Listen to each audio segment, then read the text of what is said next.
waxaan soo gaarnay qaybtii saddexaad ee koorskeena oo ah inaad barato projectiyada aadka looga dalbanayo suuqa. Okay, sidoo kale waxaan ku arki doonaa insha Allah qaybtan shaqooyinka uu qaban karo qofka graphic designer-ka.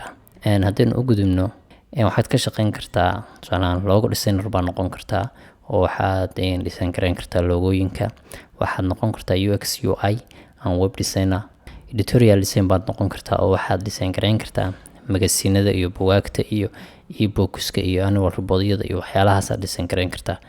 waxaad noqon kartaa branding and event designer, t-shirt-yada iyo waxyaalaha stationery, business cardska iyo waxyaalaha aad looga baahan yahay event-yada iyo brandingka ku saabsan ayaad qaban kartaa. social media and digital design ayaa noqon kartaa, postiyada iyo artiska iyo digital artiska iyo display artiska iyo wax kastoo art u baahan ayaad qaban kartaa ama social media u baahan yahay. illustrations and pattern design ayaa noqon kartaa oo ah inaad samayso waxyaalaha illustrationska ama patternska.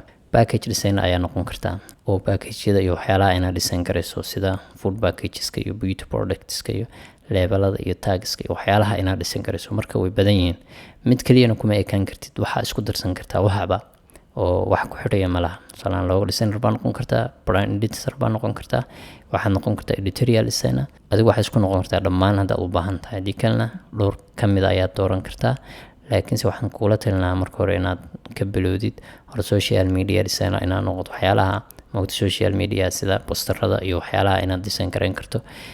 markaa in badan kusii dhex jirtid designka waxaa u gudbi doontaa insha Allah loogada iyo waxyaalaha inaad design gareyso. loogada markaad samaysidna khasab waxaa inaad brandingkeeda ku darto iyo package-yada iyo waxyaalaha haddii loo baahan yahay. dhinacanna waa majaal gaara oo web designer-ka waa wax gaara isna haddii aad ku darsan karto waad samayn kartaa. loogada laftarkeeda markaad samayso waxaa lagaaga baahan yahay magasiinada ama buugaagta annual report-yada inaad samayn karto. marka waxyaalahan haddaad isdhahdo way badan yihiin ma badna, waxaad ku baran kartaa insha Allah waqti yar, laakiinse waa haddii aad waqti bixiso dadaalna aad ku darto already waxba waad baran kartaa, wax ku xiraya malaha.